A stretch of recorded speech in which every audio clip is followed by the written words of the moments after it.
सरकार की अपनी मर्जी है, जो चाहे वो कर सकती है। पता है कि ये बात फिर कोर्ट तक पहुंचेगी और कोर्ट में इनको नंगा होना पड़ेगा। तो जय श्री राम।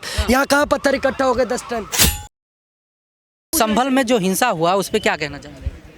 भाई हम लोग कुछ नहीं कहना चाहेंगे। अरे सुनिए, सरकार की अपनी मर्जी है, जो चाहे वो कर सकती है। सरकार की मर्जी से हिंसा हुआ। और अल्लाह की क्या मर्जी है अंकल? अल्लाह जानता है या सरकार जानती है? सरकार कुछ हम नहीं लोग- जानती। वो जो महिला सरकार सब कुछ ऊपर से ईंट फेंक रही थी, उसको सरकार ने बोला था छत पे से ईंट फेंक रही थी ना महिला। तो हम थे ना तुम थे। नहीं, हमने देखा है अच्छी तरह से। देखा आप तो इसलिए नहीं थे क्योंकि अल्लाह की बात बीच में आ रही है ना, आप तो इसलिए नहीं थे। आप तो कभी रहोगे भी नहीं बीच में। आपको तो बांग्लादेश में भी क्या हो रहा है वो नहीं दिखेगा क्योंकि आप वहाँ पे है नहीं। जैसे कहा जा रहा है कि वहाँ पर राजनीतिक रोटियां सेकी जा रही हैं, राजनीति कर रहे हैं जो है सरकार में। लग रहा है आपको ऐसा? बात तो यूं कान पकड़ लो या यूं कान पकड़ लो, बात तो एक ही नहीं भाई। क्या बात आ रही है? रोटी सेकने की जो आपने सवाल किया, जो सरकार कर रही है वो सही कर रही है। सरकार सही कर रही है? कुछ नहीं कर सकते इसमें। सरकार क्या सही कर रही है? एक मिनट। अब हम आपको क्या बताएं? अखिलेश यादव तो कह रहे हैं कि विपक्ष तो कह रहा है कि सरकार बहुत गलत कर रही है, कह रही कि एक विशेष समुदाय को टारगेट करके जो है मार दुनिया को दिख रिया है, बाकी दुनिया की आंखें बंद कर रखी हैं। बांग्लादेश में जो रहा वो नहीं दिख रहा ना आपको? बस है ना, बांग्लादेश में जो रहा आंखें बंद कर रखी। यहाँ वहाँ उन्होंने आंखें बंद कर रखी हैं। सब दिख रहा है, सच क्या है झूठ क्या है। अल्लाहवादी आतंक खुल के दिख रहा है। सच क्या है ये तो बता दो। चाचा को बोलने तो दोगे यार आप लोग। हमने तो ये कह दिया, ना तो हम गए ना हम जानते हैं। तो बात की बात तो ये है, 5 लोग मरे हैं। आंखें बंद हो जाती जब हम गए नहीं है तो हम कैसे कह देंगे? जब हम गए नहीं है तो हम कैसे कह देंगे? गए नहीं लेकिन सुने तो होंगे अंकल, जैसे 5 लोग मारे गए, ये डेली देखते 5 हैं लोग मारे गए वहाँ पे। भाई हमने कुछ नहीं देखा बेटा, हमने कुछ नहीं देखा। आपने कुछ नहीं देखा। नहीं देखोगे। अगर यही हमास में हो रहा था ना, हमास में हो रहा था तो आप लोग हमास के बहुत वो हमदर्द बन रहे थे कि हमास के लोग मुसलमान हैं, और बांग्लादेश में हिंदुओं के साथ हो रहा था, आपको दर्द नहीं होगा, आपको नहीं पता होगा। यही तो, अरे रुक जाओ, यही बात है अंकल जी, यही तो देश की दिक्कत है। हम लोग आप लोगों को कहते हो भाई मानो, भाई नहीं मानो। बना हिंदुस्तान में, विकास नहीं बना, हम तो ये जानते हैं। आज आप सारा आदमी परेशान है एकदम। भाई हम तो खुश हैं, मुसलमान ही दुखी हैं, मुसलमानों को खुश हो दिक्कत गए। लग रहा है। पूछो जरा कितने पढ़े लिखे हैं कांग्रेस ने इनका विकास बेटा किया है? मैं पढ़ा लिखा नहीं हूँ बाबू। अभी तो बोल रहे हैं बात। हाँ। क्योंकि अल्लाह सिर्फ एक ही बात कहता है कि बस। अल्लाह की तालीम लेनी है, दुनिया की तालीम नहीं लेनी है। ये अल्लाह बोलता है। 2 मिनट रुक जाओ। देखो अंकल, मेरा कहना ये है, देखो जो आदमी मौके पे रहेगा उसको सब चीज ध्यान नहीं। छोड़िए अंकल जी, उसको छोड़िए। एक मिनट सुनिए। न्यायिक प्रक्रिया के तहत अगर कोर्ट ने आदेश दिया है कि मस्जिद में सर्वे होगा तो वो गलत है या सही है? सर्वे तो सही है, सर्वे होना चाहिए। हाँ होना चाहिए। तो फिर पत्थरबाजी और जो है दंगा। देखो हम इसके बारे में नहीं कह सकते, हम हाथ जोड़ के आपसे विनती कर रहे हैं। ना हम गए ना हमने देखा, समझे? ना हम गए ना हमने देखा। तो योगी सरकार सही कर रही है कि क्या कर रही है? अभी तो ऊपर वाला जानता है सरकार क्या कर रही है क्या नहीं कर रही। हम कैसे अपने उससे सच झूठ को वो करते हैं एकदम। ऊपर वाला जानता है, बस ऊपर वाला जानता है। हाँ, कि योगी बाबा जानते उत्तर प्रदेश। योगी बाबा ही जानते होंगे, ऐसा समझ लोगे। अच्छा, पुलिस वालों के ऊपर पत्थरबाजी करने वाले और फिर उसमें 4-5 वो लोग, गलत है, 4-5 लोग मर भी गए हैं। वो गलत है, जो मरे हैं वो भी गलत है। हाँ। बाकी ये है कि जैसा हमने सुना है वैसा देख रहे हैं कि भाई पथराव किया, पथराव होना गलत है। जो बात है वो कायदे की। वहाँ पे सर्वे होना तो जरूरी है कि नहीं है? अगर पुलिस हरिहर मंदिर है अंकल, जामा मस्जिद की जगह, वहाँ पे एसआई जांच नहीं होने दे रहे। वहाँ के मुसलमान संभल के वो लोग सड़क पर उतर आए हैं, तो एक दूसरे जांच टीम पे पथराव कर रहे हैं। अब आपको पूरी खबर बता दे रहा हूँ। अगर पुलिस ना होए तो एक दूसरे को खा जाए। उसी पुलिस को आप लोग पत्थर मारते हो, अगर पुलिस ना रहे तो भाई साहब आप लोगों को पता ना चले कहाँ चले गए। हमने तो 100 बात की बात कह दी, हम यहाँ वहाँ पर थे नहीं तो हम कैसे जानेंगे? क्या लगता है संभल में जो इस समय स्थिति है, जो वहाँ पर पथराव हुआ सर्वे टीम के ऊपर, क्या कहना चाहेंगे? बिल्कुल बहुत गलत हुआ। मैं कहना चाहता हूँ, आप बताइए। मैं आपसे पूछना चाहता हूँ सर, इस देश के अंदर युवाओं की ज़रूरत है, पढ़े लिखे युवाओं की ज़रूरत है। अगर एक व्यक्ति पढ़ाई लिखाई करके पुलिस में भर्ती होता है तो वो देश के असेट्स है, या फिर एक व्यक्ति है जो कि जाहिल है, जिसका काम है इस देश के अंदर उपद्रव करना, इस देश के अंदर दंगा करना और उन पढ़े लिखे अधिकारियों को मारना, मौत के घाट उतारना। आपके लिए जरूरी कौन है सर? नहीं, वो तो कह रहे हैं कि वो एक पुलिस वाला, मैं अगर पुलिस में पढ़ाई लिखाई करके पुलिस में भर्ती होता हूँ और ये जाहिल कौम हमें मार देगी, क्या फायदा फिर? नहीं, गलत है। कह रहे हैं कि जैसे मान लिया सर्वे करने गया था, सर्वे करने के बाद टीम बाहर आ रही थी तो वहाँ पर जय श्री राम का नारा लगाने की क्या जरूरत थी? आपसे मैं एक बात पूछना चाहता हूँ, आप लोकतंत्र के चौथे स्तंभ के बहुत पढ़े लिखे पत्रकार हैं। अगर दंगा जय श्री राम की वजह से हुआ, ये आप अगर इस बात को प्रूफ कर देते हैं तो मैं अभिषेक ठाकुर डेली न्यूज़ इंडिया पर पर पूरे मुस्लिम समाज से और हाथ जोड़ करके माफी मांगूंगा। और बताइए वो तो कह रहे मैं आपसे क्या पूछना चाहता हूँ, मैं आपको क्लियरिफाई करता हूँ कैसे एसआई टीम सुबह कितने बजे पहुंची सर्वे करने के लिए? 6 बजे के आसपास, 6 बजे के बाद पहुंची। और दंगे कितने बजे स्टार्ट हो गए? 10-11 बजे के आसपास। दंगे 7:30 बजे से स्टार्ट हो गए। जब एसआई की टीम सर्वे अंदर कर रही थी तब वहां पर दंगे ऑलरेडी हो रहे थे। अच्छा, वो तो कह रहे हैं आप कि जाकर रिपोर्ट देख लीजिए। मैं डंके की चोट पर राहुल गांधी, असुद्दीन ओवैसी, मैं राहुल गांधी, असुद्दीन ओवैसी, समाजवादी पार्टी के सारे नेताओं को डंके की चोट पर आपके चैनल पर चैलेंज करता हूं, अगर दंगे से पहले जय श्री राम के नारे लगे हो तो उसकी वीडियो अपने ट्विटर अकाउंटों से क्यों नहीं डाल रहे? सही कह रहे हैं। क्यों नहीं डाल रहे ट्विटर अकाउंट से? क्योंकि उन्हें पता है कि ये बात फिर कोर्ट तक पहुंचेगी और कोर्ट में इनको नंगा होना पड़ेगा कि इन्हीं की वजह से दंगे हुए, माफी मांगनी पड़ेगी। वहां पर टीम पहुंची 6 बजे, टीम निकल रही 10:54 पे, दंगे वहां 7:30 बजे से हो रहे हैं, तो इसमें टीम की क्या गलती है?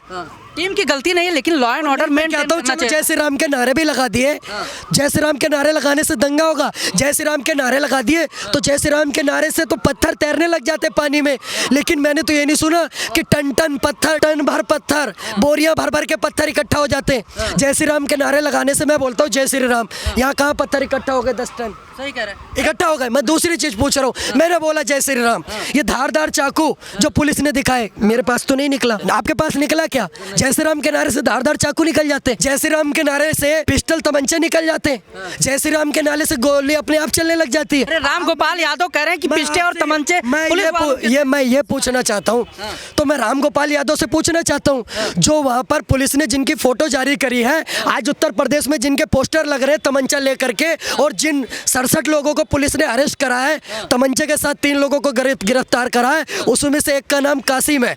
वो कासिम इनका बहनोई है राम गोपाल यादव का। कौन लग रहा था जिसके हाथ में तमंचा था? सही है। अगर वो पुलिस का तमंचा था तो राम गोपाल यादव के बहनोई के हाथ में क्या कर रहा था?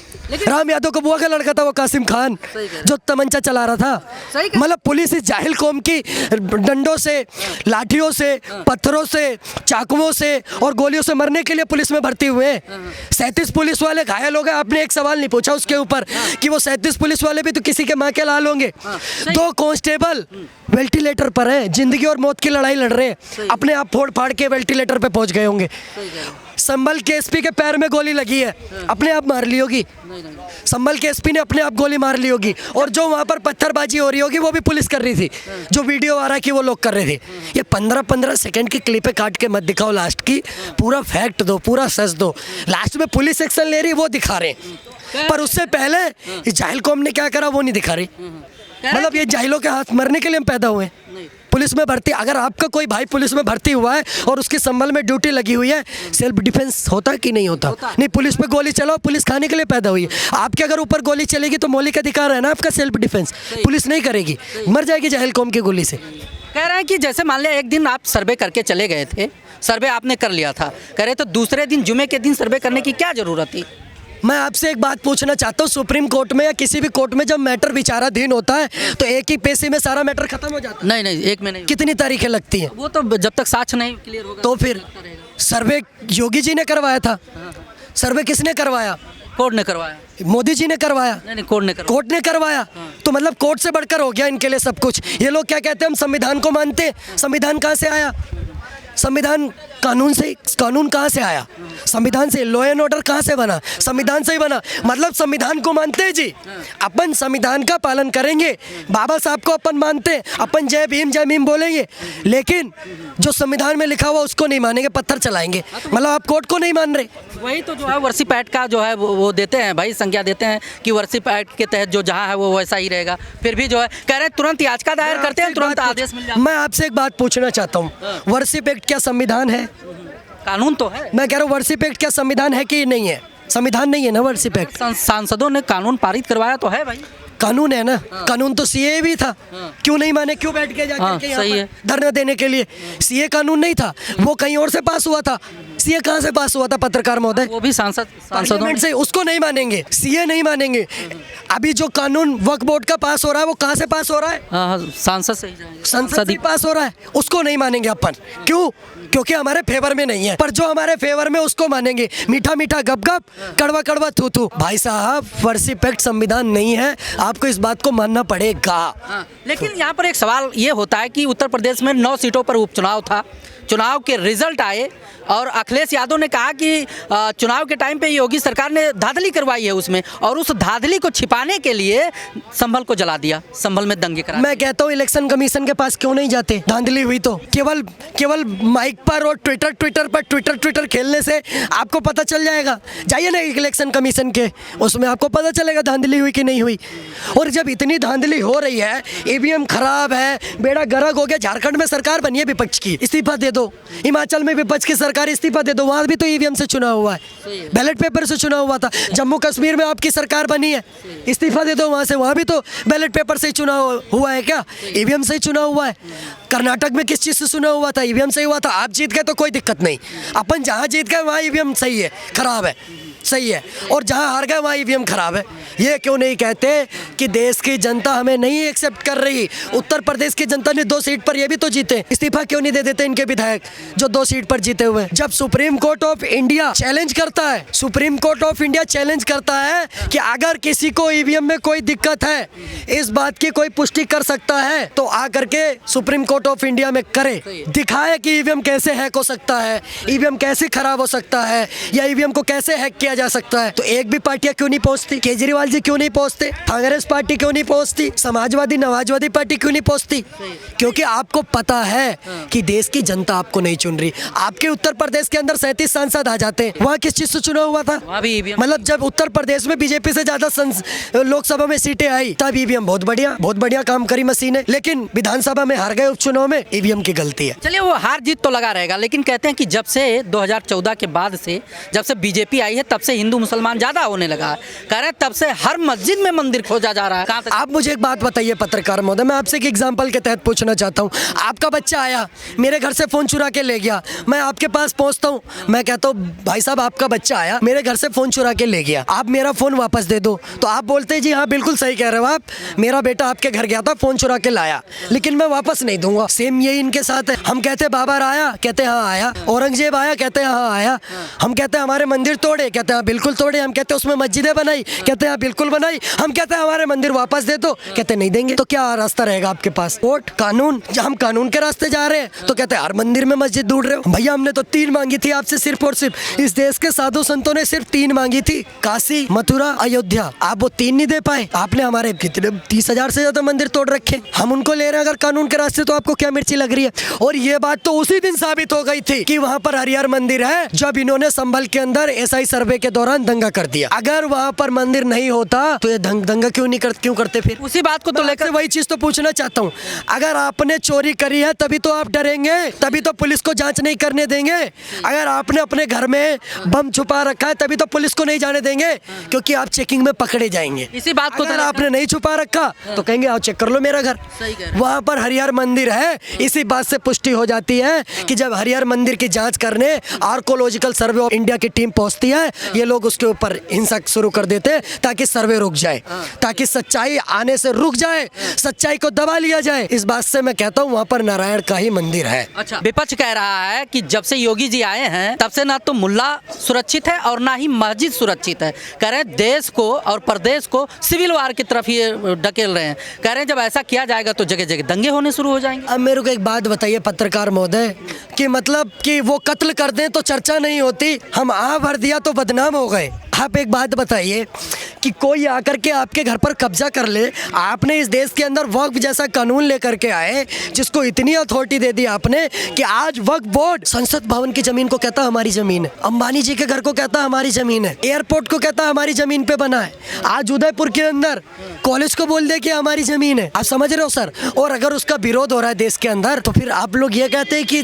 मस्जिद में मंदिर ढूंढा जा रहा है। मतलब कि आप आगे आगे खुद करते हैं, पीछे जब प्रतिक्रिया आती है तो आप कहते हैं मस्जिद में मंदिर ढूंढ रहे हो। और फिर मैं एक बात ये भी पूछना चाहता हूँ, प्रधानमंत्री मोदी जी ने कहा है कि आज यहाँ खुदा है, कल वहाँ खुदेगा, जहाँ कल नहीं खुदा वहाँ परसों खुदेगा। चलिए खुदने की बात तो छोड़िए, मैं इस बात से गंभीर हूँ कि जहाँ जहाँ खुदता है, जहाँ जहाँ खुदा है वही भगवान है। नहीं, समस्या वहाँ जहाँ जहाँ खुदा है वही भगवान है।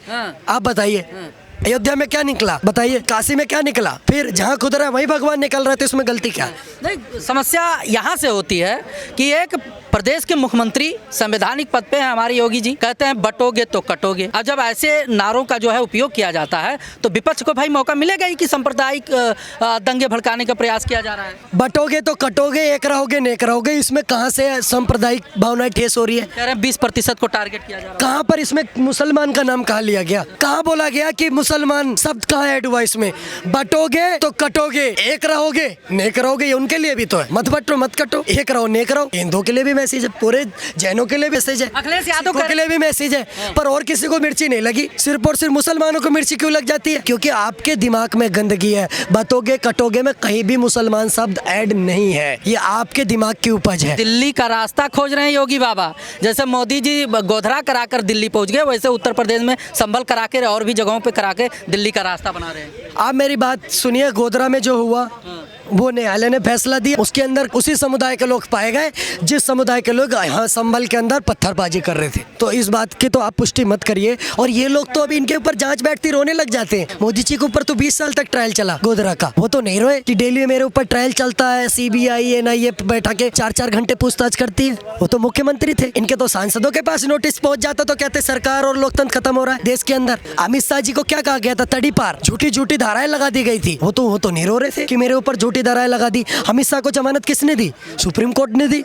और मोदी जी को किसने बाइज्जत बरी करा? सुप्रीम कोर्ट ने करा। और तुम लोगों ने चोरी करी तो सुप्रीम कोर्ट करेगा ना बाइज्जत बरी? काहे को डर लग रहा है? कह रहे हैं कि मोदी जी और योगी जी इनका जो है सीधा सा थॉट है कि एक समुदाय विशेष को ध्यान में रखते काम किया जाए, एक रहोगे सेफ रहोगे। मैं एक बात पूछता हूँ, प्रधानमंत्री आवास योजना के तहत 4 करोड़ अगर मकान दिए जाते हैं तो क्या मुसलमानों को नहीं दिए जाते? 80 करोड़ लोगों को अगर राशन मिल रहा है, क्या उसमें मुसलमान राशन नहीं ले रहे? क्या आज देश में डेली 37 किलोमीटर रोड बन रही है, उसमें मुसलमान नहीं चल रहे? क्या आज इस देश के अंदर 1200 से ज़्यादा मेडिकल कॉलेज बन गए हैं, उसके अंदर मुसलमान पढ़ाई नहीं कर रहे?